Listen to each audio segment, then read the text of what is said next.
Logo a seguir, compeliu Jesus os seus discípulos a embarcar e passar adiante para o outro lado, a Betsaida, enquanto ele despedia a multidão. E tendo-os despedido, subiu ao monte para orar. Ao cair da tarde, estava o barco no meio do mar, e ele sozinho em terra.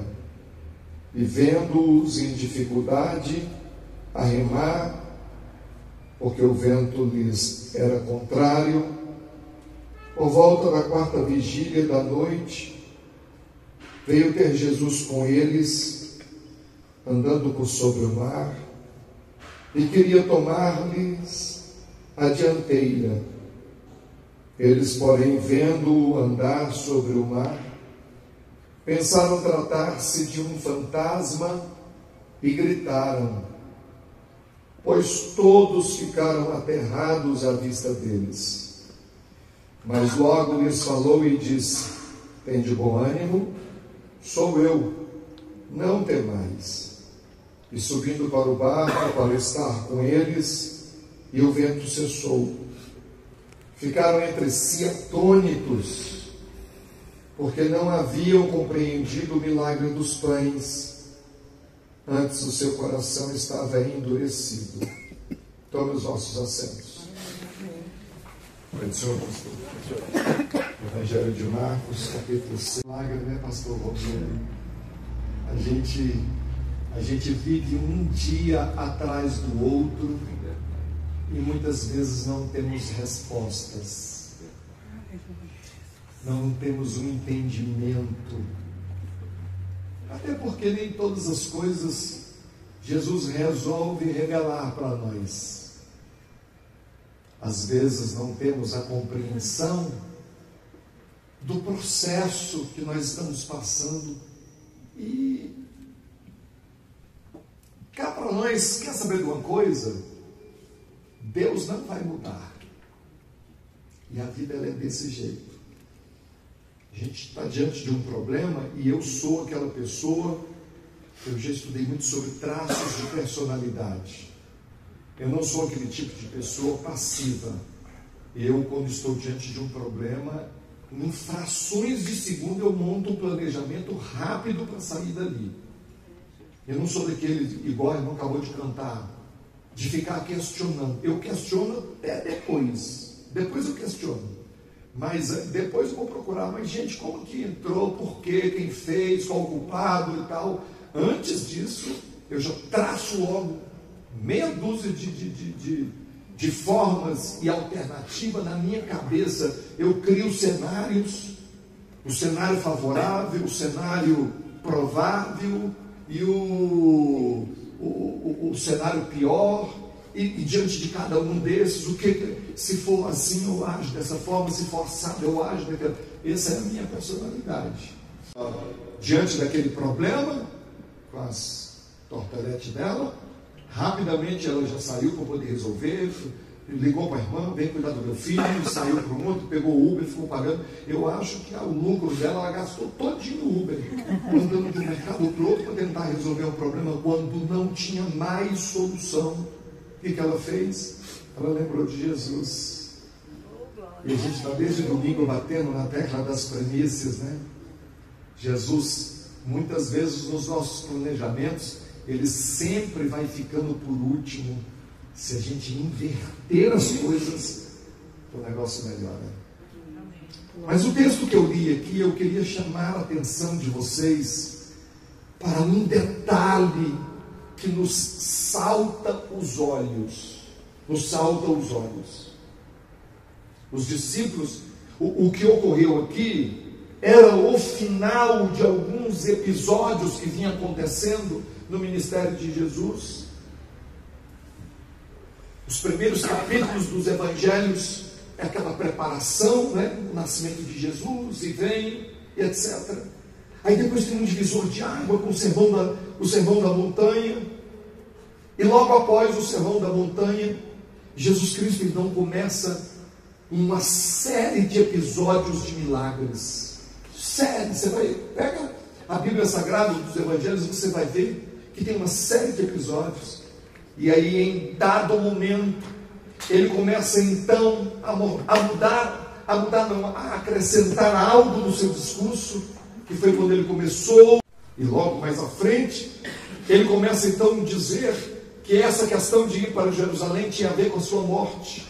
Não acontece tal, mas era o fim, tudo tem uma sequência lógica. E esse texto aqui, ele está naquela fase da sequência dos milagres. Capítulos antes, e aqui quem vai mostrar isso para a gente é Mateus. Jesus chama os 12 e diz assim: olha, eu dou poder para vocês expulsar demônios e curar os enfermos. Vai nas aldeias, e diz a Bíblia que eles começaram a andar de aldeia em aldeia. Nesse momento em que os discípulos estão andando de aldeia em aldeia, curando enfermos, expulsando demônios, fazendo aquilo que o Senhor mandou, Herodes resolve matar o João Batista, primo de Jesus, cabeça decapitada. E aí parece que quando esta notícia chega até Jesus Cristo, parece que aquilo deu uma baqueada na questão sentimental dele. E diz a Bíblia que ele se afastou para poder dar uma descansada, repensar o ministério, como será o ministério pós-morte de João Batista, seu primo. E os discípulos então chegam nesse momento para trazer um relatório para eles, para ele, melhor dizendo, do que havia ocorrido nas suas cruzadas evangelísticas, de pregação do evangelho do reino, com cura divina, milagres, expulsão de demônios. E encontra Jesus negando. O que nós faríamos? A gente que é crente, pentecostal, até o tutano, a gente ia dar uma sapateada de um lado para o outro, levantar a mão, olha e tal, aquela festa. Falei assim, agora a vida cristã vai. A gente vendo milagres, a nossa fé jamais será abalada. Irmãos, por mais que Deus faça por nós, infelizmente, milagres não fazem a nossa fé se fortalecer. Por quê? Por quê? Eu passei um episódio na minha vida pastoral, até hoje eu pergunto Jesus o porquê. Eu falei que não é para a gente questionar, mas a gente questiona, irmão. A gente questiona. Um dia apareceu um homem no meu ministério. Eu pastoreava no Paraná. Aquele homem apareceu muito cheio de dinheiro. Aquele homem me mostrou um monte os extratos das contas bancárias deles. Contou uma história triste. E aquele homem gastou um monte de dinheiro na igreja. Me chamou à parte e fez algumas promessas. Sabe aquelas promessas? Pastor, você está aqui, quanto tempo de aluguel? Eu falei, já tem alguns anos, irmão, que eu estou sofrendo aqui nesse aluguel. Ele falou assim, nós vamos procurar um médico. Tem área aqui? Eu falei, Brasília é um pouco diferente, tem esses negócios de área. Ainda mais aqui no Paraná, perto do lago. A gente está praticamente de trás da casa do Naim, ali próximo. Sabe quem é, né? Essa turma de direita não presta. A gente está numa área muito nobre, na beira do lago do Paraná, e não dá. Não, então procura um imóvel grande aí. Falei assim, o difícil, não, manda eles colocar preço. E o homem tinha dinheiro, pastor.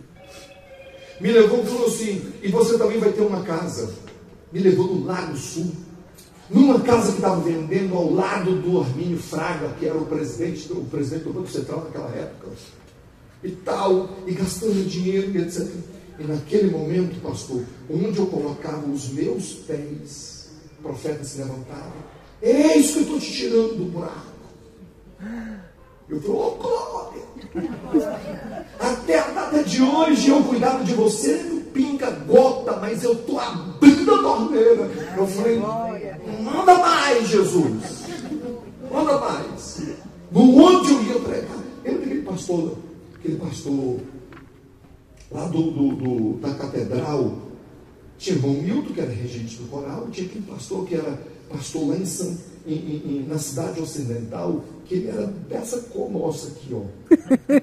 Aquela irmã, a filha dele que cantava com aquela voz, coisa mais, ele morreu, faleceu recentemente. Ele, eu estava na catedral sentadinho igual você. Já ouviu gente falar isso? Irmão, milagre não se explica. Depende do milagre, irmão.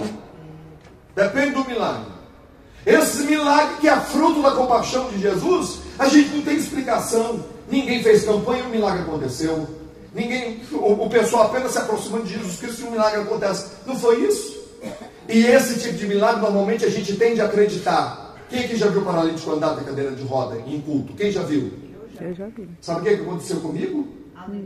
Depois daquela revoltazinha que eu tive com Jesus, na próxima quinta-feira, pastor, na quinta-feira seguinte, eu voltei do meu congresso de revolta, onde Jesus operou muito, de milagre batizando. Aí eu fui dirigir a noite da vitória.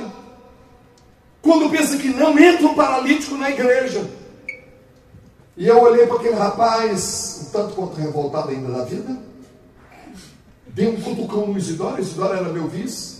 Eu falei assim, e estava todo mundo frustrado, porque até o Isidoro ia ganhar na casa. O caboclo prometeu demais. Eu falei assim, Isidoro, quinta-feira passada a gente estava com uma fé tamanha, hein? Se esse paralítico tivesse vindo aqui na quinta-feira passada, ele levantava daquela cadeira de roda. Mas hoje, logo hoje, por que esse abençoado não veio na quinta-feira anterior? Que a gente, pelo menos nessa saída, a gente tinha uma história para contar. Jesus levantou esse rapaz, esse homem da cadeira de roda. Irmãos, esse tipo de milagre a gente não explica, a gente apenas vive. Naquela quinta-feira, aquele rapaz saiu carregando, empurrando a cadeira de roda dele. Então, essa coisa, hoje Deus está me esclarecendo aqui. Amém, Jesus, glória a Deus. Hoje eu vou fazer, hoje eu vou acontecer e tal. Acontece nada, meu irmão, nada. Porque a glória é dele, a honra é dele, amém. O poder é dele. Aleluia. Glórias ao Senhor.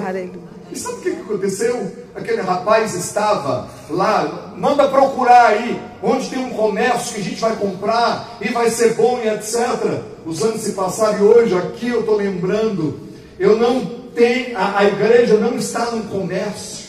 Depois que passou tudo isso, Deus nos deu o melhor lote da cidade, onde era o centro. Aquele lote era vazio, porque todo mundo queria ele, todo mundo queria, e pelo fato de toda a associação comercial queria, os políticos queriam, os empresários queriam essa área, e porque era uma guerra, um puxava de um lado, outro puxava do outro e tal, ninguém tinha área. Deus me deu uma estratégia, e eu fui por trás. Conseguimos fazer uma lei, e quando eles estavam brigando, é porque nós vamos fazer, quando eles descobriram a lei, estava aprovada. E Deus nos deu aquela área, está hoje, a principal área do Paranoá, hoje está lá, a Assembleia de Deus, no campo da Catedral, quadra 18, sem aquela miséria que foi lá mentir, acho que era até o diabo que estava naquele homem, só pode, e tal, ou não, às vezes é um anjo, não sei, eu não estou para você não. Eu só sei o seguinte, ele não comprou, mas a melhor área, a melhor igreja que tem hoje na cidade do Paranoá, pertence lá ao campo da Catedral. Olha como que Deus faz. Mas só tem um detalhe. Mas eu não tenho condições de acreditar no milagre progressivo. Como assim, pastor? Volta para o texto. O primeiro milagre foi um milagre que acontece no estalar de dedos. E é esse o que nós queremos. Só que esse milagre do estalar de dedos, ele acontece esporadicamente. Você vê paralítico levantando de cadeira de roda todo dia? Você vê aparecer com dinheiro na sua conta bancária todo dia?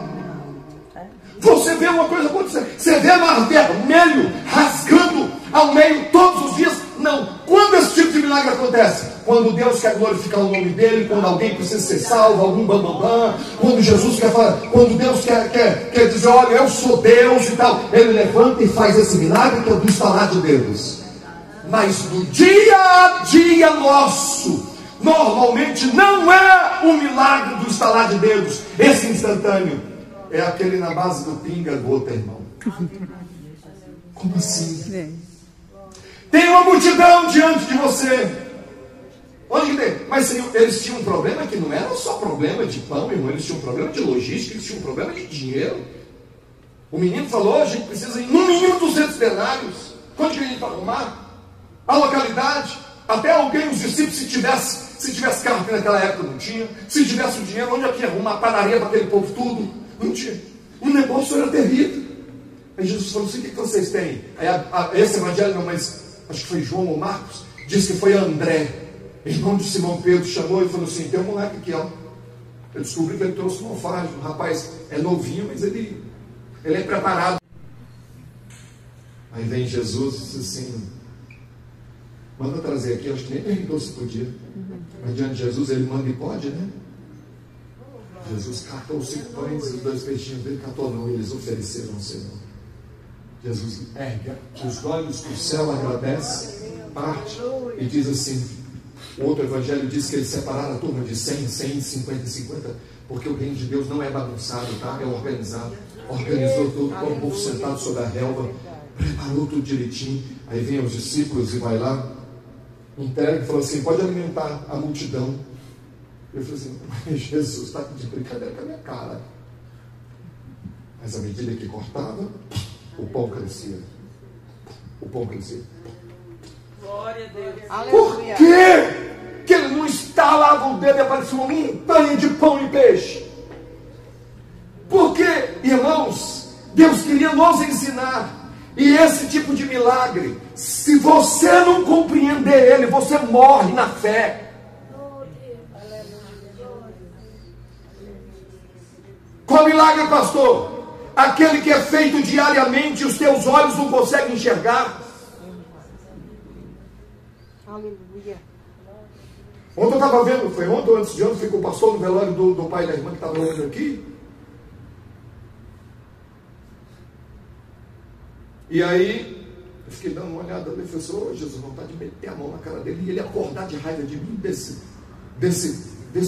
caixão, porque a gente normalmente quer ver, mas nesta, não é? Como é o nome da irmã? Irmã Ezequiel, tem quantos anos que a sentença de morte chegou para ela? Ana, irmã Ivone. Mãe Ivone? Quantos anos? 11 anos. 11 anos que aquela mulher é para morrer e todos os dias tem uma multiplicação de vida para ela. Glória a Deus. Mais um dia, mais um dia, mais um dia, mais um dia. Você está debaixo de uma sentença de milagre e você precisa compreender. Olha, irmão, texto que eu li de vocês. Qual era o problema aqui? O problema deles é que eles estavam no meio do barco, eles estavam num barco, no meio de um mar, as ondas estavam tempestuosas, soprando de um lado ao outro, e aí me aparece um fantasma no meio do mar. Eles olhavam, não compreenderam que era Jesus, ficaram com medo e tal. E aí, esse evangelho não conta que foi Pedro, mas Pedro falou assim, se és tu, Senhor, manda que eu vá ter contigo. Ele disse, vem, ele colocou o pé. Não era, a água estava dura, colocou um pé, depois colocou o outro, e aí ele vai andando, e diz a Bíblia que eles estavam atônitos, mas ele muda o assunto, estavam atônitos por quê? Por causa do fantasma? Não, eles estavam atônitos, olha o versículo 52, eles estavam atônitos, porque não haviam compreendido o milagre dos pães. O que tem a ver o tal do barco, do mar, do vento, de andar sobre as águas? Eles estavam daquela forma, porque não haviam compreendido o milagre dos pães. E este é o tipo de milagre que eu tenho que compreender. Aquele milagre que você, não se explica, não se explica, apenas vive, é o do estalar dos dedos. Agora, esse milagre aqui o crente tem que compreender, porque se não compreender, você nem entra no céu. Porque em dado momento a sua fé vai se abalar de tal forma que você vai abandonar o barco, vai sair, vai largar Jesus Cristo. O crente tem que entender que, independentemente de você ver ou não, você tem que saber que Deus está trabalhando na sua vida. Aleluia. O crente precisa compreender que a vida de fé não é uma vida que você vê, mas a vida de fé é aquilo que, mesmo que você não enxergue, você sabe que o Senhor está trabalhando, porque a fé é o firme fundamento das coisas que não se esperam e a prova das coisas que se esperam e a prova das coisas e a prova daquilo que não se vê. Não se vê. Olha o que o texto de Eclesiastes 11:5 diz: assim como tu não sabes o caminho do vento. O povo, os discípulos estavam lá ventando de um lado para o outro. De onde é que vem? Tu não sabes o caminho. A Bíblia Sagrada diz que assim como tu não sabes o caminho do vento, você pode até sentir, mas você não sabe por onde que ele veio. Uma hora está soprando de cá, outra hora está soprando de lá, uma hora roda moinho, e assim vai. Assim como tu não sabes o caminho do vento, é a primeira característica.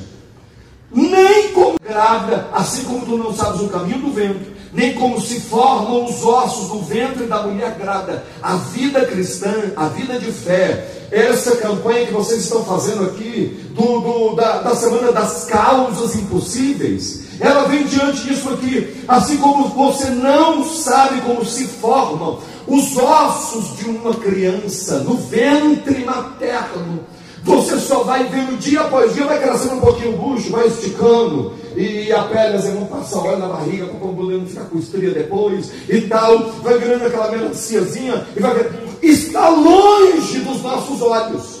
Você não está enxergando, você não enxerga o caminho do vento, você não enxerga como é que os ossos vão se formando no ventre materno. Aí a Bíblia diz: assim também não sabes as obras de Deus, que faz todas as coisas. Aleluia. Glória ao nome do Senhor. E esse aqui eu preciso compreender. Ou eu compreendo, ou eu morro na fé. Ou eu compreendo que o meu Deus trabalha dioturnamente para alabar a nação de Guedelé, alabar a Mandaxanderévia, terra que mini praio da Labodequécia. Deus está dizendo a você que entrou hoje aqui desesperado, desesperada: Senhor, eu não tenho visto. E Deus está te dizendo: você não tem visto, mas eu estou trabalhando. Você não tem visto, mas os céus estão agindo. Você não está vendo, mas há centenas de anjos aqui que te acompanham. Você não está vendo, mas Deus está cuidando das tuas veias. Deus está cuidando do teu coração. Deus está cuidando da tua família. Você não está vendo hoje o trabalho dele dentro da tua casa, mas aquele rapaz que te dá trabalho, ele está na palma das mãos do teu Deus. Terra que me praio, o teu Deus, ele trabalha no silêncio e no oculto, nas camadas da noite. Ele está trabalhando pela tua vida. Compreenda ou você morre. Compreenda que Deus trabalha longe dos teus olhos, longe do teu entendimento, mas Ele está trabalhando. Ele está. Glória ao nome de Jesus. Eu e você estamos nesse exato momento debaixo da égide deste milagre dele, o progressivo. Glória ao nome de Jesus. 2 minutinhos e eu encerro. Eles não haviam compreendido. Eu estou falando só sobre a multiplicação, a primeira multiplicação dos pães. Na segunda multiplicação dos pães, na primeira eles tinham cinco pães. Eles ofereceram ao Senhor 7 pães e alguns peixes. Alguns é acima de 2. Tinha mais pães, mais peixes, mas quem foi alimentado foi um número 1000 a menos 4. E sobraram, salvo engano, 7 cestos. 7? Enfim, sobraram menos cestos. 12 foi na primeira. Na primeira multiplicação. Enfim. E aí depois, eles ainda não haviam compreendido esse tipo de milagre. Eles não tinham compreendido. E por que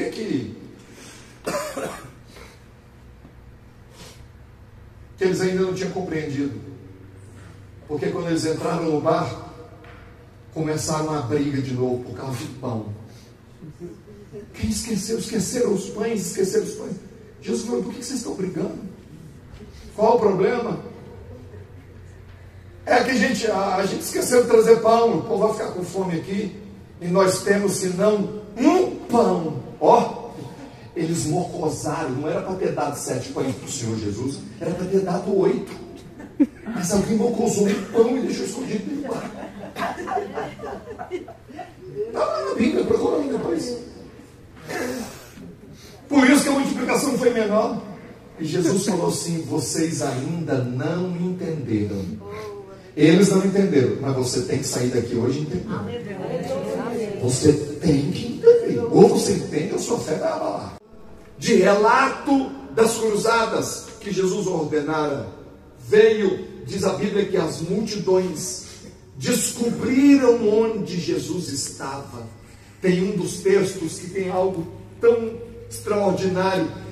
Jesus sai de um lugar, vai para outro, pega o barco com os seus discípulos para ir para um lugar calmo, para fazer a sua reunião. A Bíblia diz que a multidão descobriu onde eles estavam. Aí diz assim, reconhecendo, tipo assim, sabendo qual era os pontos onde Jesus Cristo costumava ir. Diz a Bíblia que a multidão foi a pé e chegou na frente de Jesus. Quando Jesus vai para um ambiente para poder descansar, eles, agora eu fico imaginando a pé, e no meio dessa gente a pé tinha coxo, cego, paralítico, gente de mão ressequida, surdo, mudo, e tudo chega. Quando Jesus chega lá e olha para aquela multidão, a Bíblia diz que ele se compadeceu dela. E é aleluia mesmo. Glória a Deus. Graças a Deus que a gente serve a um Deus Glória. que se compadece de nós. Glória a Deus. Aleluia. O que seríamos de nós se não fosse esse coração grande do Senhor? O salmista, certa feita, cantou dizendo: ah, se não fora o Senhor, já teríamos sido consumidos. E aí diz a Bíblia Sagrada que ele então, ao se compadecer da multidão, ele cura os seus enfermos. E vem mais uma tarde, se era um relatório que ia ter do que havia acontecido, Jesus estava ensinando os seus discípulos na prática, estava ensinando, olha, como é que se deve fazer. E aqui eu abro um parêntese para dizer que dias atrás eu ouvi o pastor Gilmar Santos, no evento que teve em Camboriú, que tem todos os anos, que se chama agora Gideões, e na sua participação ele deu uma bronca nos pregadores e dizendo: por que vocês não ministram mais cura divina? Por que vocês, nos lugares, as multidões estão indo, vocês vão lá, prega, sacode a multidão e depois despede o povo? Por que não ministra? Por que não ministra? Eu penso que Jesus estava fazendo exatamente isso. Tem gente hoje pregando: olha, o lugar onde eu estou, demônio não manifesta. Mas o lugar onde Jesus estava manifestava. Aleluia. O lugar onde Jesus estava acontecia milagres. Mas enfim, fecha parênteses, não é sobre ele que eu quero falar. Jesus então se compadece daquela multidão e ministra sobre ele uma tarde de libertação e cura na vida daquele povo.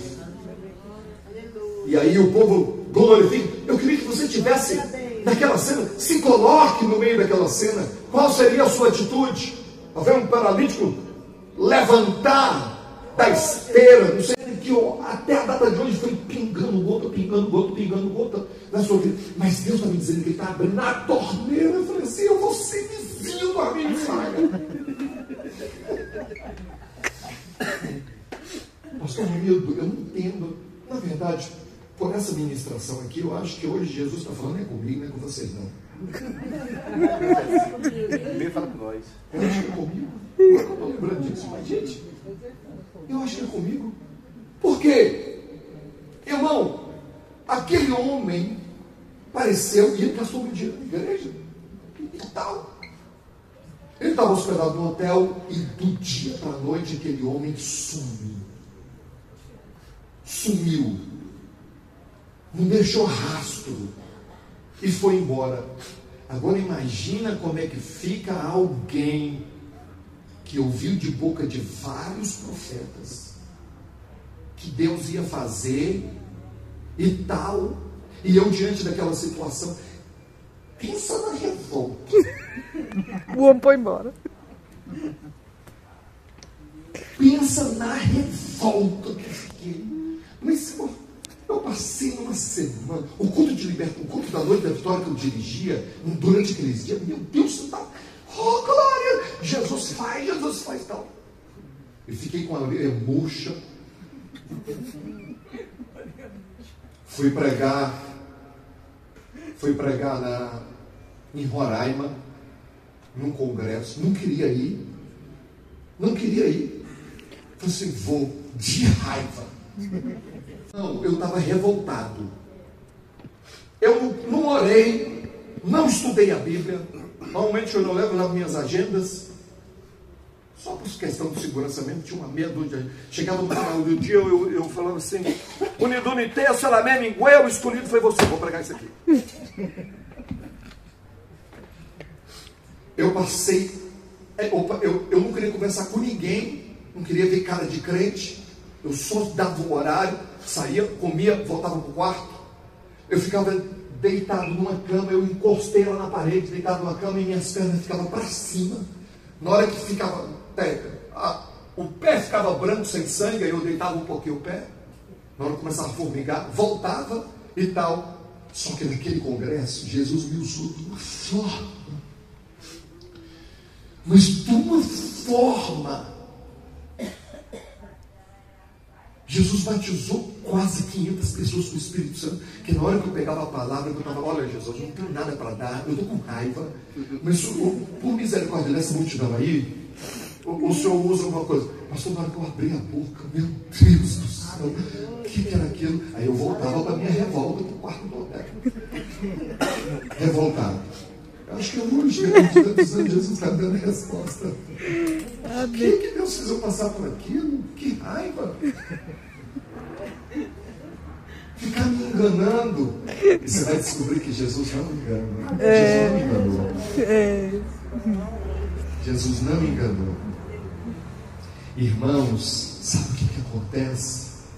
Jesus termina. Os evangelistas contam que foi Filipe que chegou perto. Jesus se aproximou, foi de Filipe. Uns dizem assim, Senhor, despede a multidão. Mas foi Jesus que se antecipou e chegou a Filipe e fez alguns questionamentos. Lá no Evangelho de João, ele mostra. Então Jesus, erguendo os olhos, vendo a grande multidão, tinha que ter com ele, disse a Filipe, onde compraremos pães para lhe dar a comer? Onde nós compraremos? Ele estava fazendo Filipe pensar um pouco. Só que olha como Jesus mas dizia isto para o experimentar, porque ele bem sabia o que estava para fazer. Ele bem sabia. Aleluia, Jesus. Oh, Deus. Quantas são as vezes que nós chegamos diante de situações da vida e nós achamos que Jesus vai agir de uma forma, e por causa do nosso achismo a gente se revolta, por causa daquilo que a gente acha que é a forma que Deus vai fazer, e Ele não faz do nosso jeito, Aí a gente se revolta, igual um revoltadinho aqui, prego, estudo e tal. E aí você vê Deus agindo depois de outra forma. O que eu acho mais interessante é que tem um tipo de milagre que você não tem explicação.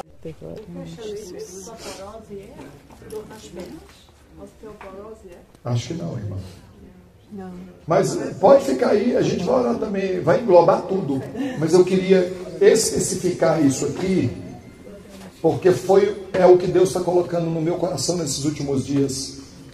O milagre de hoje, ele pode ser um instantâneo. Pode ser. Pode ou não pode, irmão? Pode. Jesus pode curar você aqui hoje, agora. Você já sair daqui instantaneamente. Aleluia. Mas creia no milagre progressivo. Aleluia. Dia após dia, hoje está meio assim, ainda estou castigando. Aí daqui a pouco, amanhã, está um pouquinho melhor. Vai chegando lá no final do ano, já está 70%. E quando você pensa que não, gente, eu nem lembro mais. Nem lembro mais. E esse seu olho não enxerga. Mas, pastor, Deus vai curar a gente hoje aqui nessa terra. Vai. Glória a Deus. Com enfermidades autoimunes, lúpus. Vai falando os nomes. Artrite, artrose, o que mais? Anemia falciforme. Anemia falciforme. Falso não sei o quê. Esclerose. Esclerose também é. O que mais? Diabetes também é autoimune? Não. Mas Jesus cura também diabetes. Cura também. Cirrose. Deus colocou no meu coração nesses últimos dias para orar por gente que está com problema desse tipo de enfermidade. Quem aqui tem enfermidade autoimune? Eu tenho fibromialgia. Esse nome que eu também estava tentando lembrar. Aleluia, Jesus. Até sábado você tinha uma unção. É verdade, Jesus. Uma unção. Aquela unção que a irmã profetizou ontem aqui, que falou, que você disse. Foi você que disse? Não. Foi aquela irmã que estava vestida de rosa ontem aqui. Foi mediante uma palavra sua, não foi? Você ainda não era o pastor aqui da igreja, né? E depois aquela outra que você confidenciou comigo. Mano, você não vai negociar com um ladrão, com um bandido, etc. e tal. E Deus deu vitória. Você tinha uma unção de Deus. Mas de sábado para cá, há uma unção sobre a sua vida que ninguém aqui nessa igreja tem. Glória a Deus. Ninguém tem. E Deus está dizendo assim: não tenha medo de abrir a boca e declarar. Abrir a boca e profetizar. Ministrar a palavra profética sobre a vida das tuas ovelhas. Deus está dizendo para você fazer igual Elias fez, segundo a minha palavra. Aleluia. Segundo a minha palavra. E você vai ver Deus honrar a tua palavra. Mesmo que Jesus não tenha revelado nada. Ah, irmão, você está falando isso por quê? Jesus te revelou? Não, não é revelação, não. É a minha palavra. A palavra da unção.